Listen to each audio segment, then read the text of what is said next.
and welcome to The Buzz with Bernadette. Welcome back to a new little look, a new little format, and a new little way I'm going to present the show. If you could see what I'm looking at right now, is I'm watching my little puppy watch me do a podcast, and she's like, "What are you doing? What are you doing, Mum?" So now I have to watch her and make sure that she's not going to do any little accidents here in my studio. So let's get down to business. I've got a new little format how I want to do the show. To be honest, I'm getting a little bit bored of Married at First Sight. So we're going to recap it a little bit today, but we're going to focus mainly on what's been going on, what's happened in the last week on the social scene, and then we'll get into a little bit of reality TV. So today I will touch on Married at First Sight because that is what I've been doing in previous weeks. And then moving forward, we'll be touching on a whole lot of different reality TV because quite frankly, I'm getting bored. And a lot of the people I'm talking to are getting bored as well. So it can't just be me. All right, let's do a little recap into some of the events that I've been to in the last couple of weeks. I was lucky enough to take part in the International Women's Day luncheon at Crown Towers, Perth. They obviously were having a beautiful luncheon for over 500 people, and it was held by the Chamber of Commerce and Industry Western Australia. So they did a beautiful luncheon there at Crown Towers. Got to model thanks to Kaleidoscope. She got a group of women together that represented, diverse women in the industry, or actually not in the industry, because a lot of us weren't models and some of us had modelled before and were all different ages, sizes, etc. So it was just a wonderful opportunity to connect with the community, and it was just a beautiful vibe, really, really lovely lunch. And both my dogs have come in to join me now. A bit of distraction, but also I want them to be part of the podcast as well. Anyway, so we were highlighting diversity, innovation, and the performing arts, centred around the theme March Forward, emphasising the importance of turning commitments into actionable progress toward gender equality. So it featured keynote speaker Olivia Vivian, and you might recognise her. She's an Olympic gymnast and Australian Ninja Warrior star. She was very good speaker, actually, very motivational. And she turned up in her pyjamas and gave her keynote speech in her pyjamas, which I thought was quite good. And very interesting. She shared her inspiring journey of resilience and determination. Together, over 500 attendees. It did sell out really fast, which I was very impressed with. I had a lot of people that were like, "Oh yeah, that's awesome. I'd love to come." And when they went to look for the ticket link, it was all sold out. To the Hyde Park Talent Show. So once a year, Hyde Park does a beautiful festival. So many things to see and do. Great family day out for the kids. Lots of food, lots of ice cream. Just a great day out. There's animals, there's talent shows. And for 3 years in a row, I've been judging the talent show there along with some other judges as well, which sort of like do a bit of a changeover every year. And it was just so good. I can't tell you how amazing the talent is at this talent show. And last year I chose Kate DeLuca to win, who went on to appear on Australian Idol last year. The year before that I chose Gisela Coletti to win, and she's now in Australian Idol in the top 8 at this point. So she is amazing. I'm following her journey. She is just fingers crossed. She's brilliant. And this year we chose Lily Rawson to win. She had an absolutely extraordinary voice. She sung an original song and just stole the show. Like, there was so much this was one of the hardest years to choose a winner, but anyway, we finally came to an agreement. And yeah, the prize is $500. They're given by the North Perth Community Bank branch.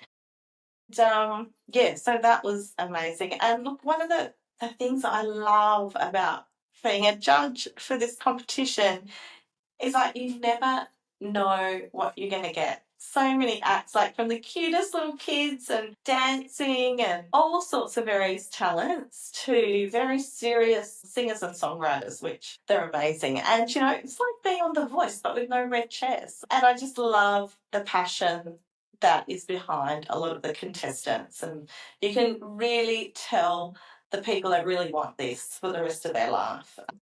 Yeah, and it also shows a lot of like sometimes you'll see somebody about to go on a talent show and they look very shy, extremely timid, and then the minute they get on that stage, they own it, and it's really amazing to see. So yeah, you never know what you're going to get, and it is it's just really lovely. I love to be.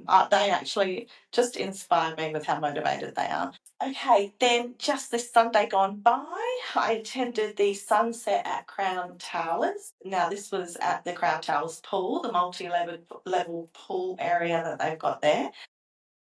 It's a great event. Tickets are normally $100. So that finished up its season on the 16th of March.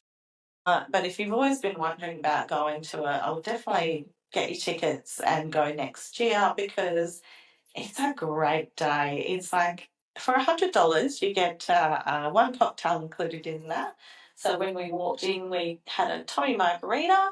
There were other cocktails you could choose from as well, and it was just so good. There were so many DJs: DJ Sal, Don Flexer, and DJ Mikanich, and they just provided the hottest beats. It's a poolside party, basically. So, you know, there's heaps of seats to choose from. And there is a VIP area if you, I don't know how much tickets cost to that, but there is a VIP area and a bit more exclusive with the big lounges and stuff like that. But it's just a great day. Can you imagine if you're like having a birthday or something like that, but it just happened to be timed right? That would be an awesome thing. You can spend, it goes from 3:30 to 30. Just amazing. Loved it. Okay, then headed down to the Ray Hotel in Fremantle on Saturday night. That was actually amazing. It's actually a sports bar that seats 400 people. Then they've got a little bit more of an exclusive restaurant that seats 200 people. This is a massive location right on the corner of Ray Street, Fremantle. It used to be the Beaconsfield Hotel. New owners, new chefs, new everything. Anyway, so we had this big event there, had about 50, 60 people, and you know, we had motorbike, a Yamaha. They're running a raffle where if you buy food and drink at the Ray Hotel, you get an entry into this raffle to win this Yamaha motorbike. So what did they do? They rode this motorbike in to the hotel in the middle of our event. My puppy is trying to pull the tablecloth off the table. This is going to end in tears. Hold on. And yeah, so they rode this motorbike in. Oh my God, it was absolutely jaw dropping, stopped everyone in their tracks, and it was just so good. Let's get on to the food now. They are famous, and if you do make it down to the Ray Hotel in Fremantle, the food is sensational. Beef gnocchi, I would say, yes, hands down. They've got a beautiful green barramundi curry, like a Thai green curry. And the best thing ever is Chef Andy Allen, famous Chef Andy Allen, his steak sandwich. Oh my God, melt in the mouth. Steak so tender, lots of cheese, beautiful, highly recommend. Okay, so that is my little catch up there. Now we are going to move over to our reality TV catch up. Okay, let's do the Married at First Sight Australia recap. Now, these are going to get smaller and smaller because of all the spoilers, we're getting a little bit tired. We know what's going to happen, and it's time to sort of like dwindle off until the finale comes. I just don't know how interested I am getting to Married at First Sight. I'm finding when it's on, I'm doing 5 or 6 other things. I've got my laptop open, I'm answering emails, I'm texting people, I'm like on Instagram. And I'm like, I don't know, am I really into this show anymore? And if it wasn't for the spoilers, honestly, I would still be in on the show. But anyway, so let's start with Jackie and Ryan's homestay. Okay. Now we see Jackie's beautiful apartment. Now, it's small, whatever, but it's neat. It's tidy, clean countertops, no clutter. And then, so she's quite proud of it. She's quite proud of it. And then let's fast forward over to Ryan's homestay. We see he has you can't see any counter. There's clutter. There's stuff everywhere. Oh, here's a stein I got from Germany. Oh, no shit. No, I thought you got it from Hong Kong. Of course, it's from Germany. And just look, I think Jackie was trying to be nice when she was like, I just feel so bad for him. He must be so lonely. It's like walking into an old person's home who's been alone for 7 years. Just makes me so sad. I want to cry. Okay, that's good, Jackie. I'm sure that's not the first thing that came into your mind, but anyway, I mean, it certainly wasn't the first thing that came to my mind. I was thinking, man, he's got a lot of shit. He's got a lot of shit. Put it away. Put it in a cupboard. Wipe the countertops down. That must be dusty. Anyway, that's what I was thinking because I am a bit of a clean freak.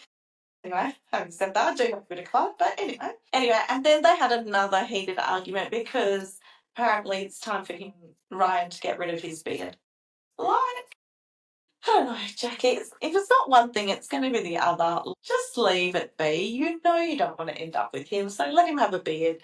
Let him walk his dog any way he wants to walk his dog. Like, if there's any fight she can have with him, she will. And yeah, and then she got to have a little lunch sort of with his friends.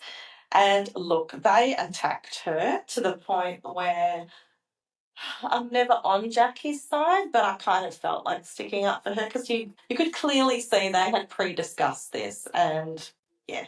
So anyway, and the girl was quite, demonstrative with Jackie, I felt.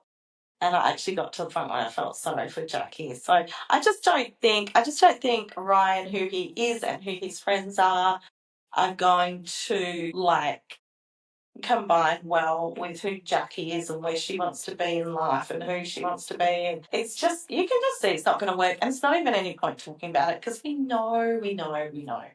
Anyway, then we go to Adrian and Athena. Look, the only thing I'm going to say about that meetup is I'm so proud of Cleo. I always say Chloe. I'm so proud of Cleo, Athena's sister, and who she is, who she stands for, how she sticks up for her sister, and how she has a voice. It's just she does it very classy, very calm, very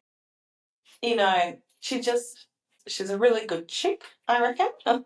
She's a really good chickie bae. Yeah, look, I just think Athena's really, they've got a great bond. And it's funny, I was thinking the mum doesn't usually actually say much. So I don't know whether she's just said, look, I'm happy for you girls to take the speaking roles, or whether editing and production have just gone, no, you guys are a much better storyline for us. I'm not sure. But I mean, look, the jury's still out on them too. I actually don't know what's going to happen with Athena and Adrian. I certainly hope they don't end up. I'm actually really upset that she has given him this much time, but I guess it's allowed her to stay on the show longer. Who knows? Who knows if these things are planned? Then we get to Karina and Paul. Yeah, look, Paul is. I've just got my really suspicions about Paul because, as we know, he was on the Love Boat before, another reality TV show, and a few years back. And I'm just thinking, is he here? He's not here for love, is he? No, he's not. I'm thinking he's just here for a bit of notoriety, just to get on one show after another. And I just don't know if he's going to stay with Karina. I just don't know. And pretty weak storyline with them too, they're just saying, have they got cultural clash? Will he be able to say grace at the table. I mean, it's a pretty weak storyline. It's not a big deal. I think it's great that Karina is religious and there's no real big sacrifices on Paul's end anyway. So, yet again, I'm bored and I just find myself, yeah, just skimming through those homestays. I'm not really into it at the moment. Yeah, so, and then of course, Ree and Jeff. Nothing to write home about with them. They're all great. And I guess this is what would happen if, everybody was in a lovey-dovey relationship and we had no storylines, maybe. Maybe this is what would happen. But it's great when we've got some drama, although I do think we've got more drama coming up with the final task they're going to get presented with. So I probably will touch on that and then the finale, and I think we'll be done with Married at First Sight, because the final task is going to be, they're going to be able to choose whether you would like to basically swap your partner for another partner that you'd maybe were tempted with or think you missed out on a chance with. So that might be very interesting. This is a short podcast today. My puppy is trying to pull the tablecloth off the table. So I'm going to wrap it up now. Thank you so much for listening. I hope you enjoy the new format with a bit of eventful catch up and what's new, what's hot in Perth, and splash with a little bit of reality TV. Let me know your thoughts and I will see you next week, guys. Bye.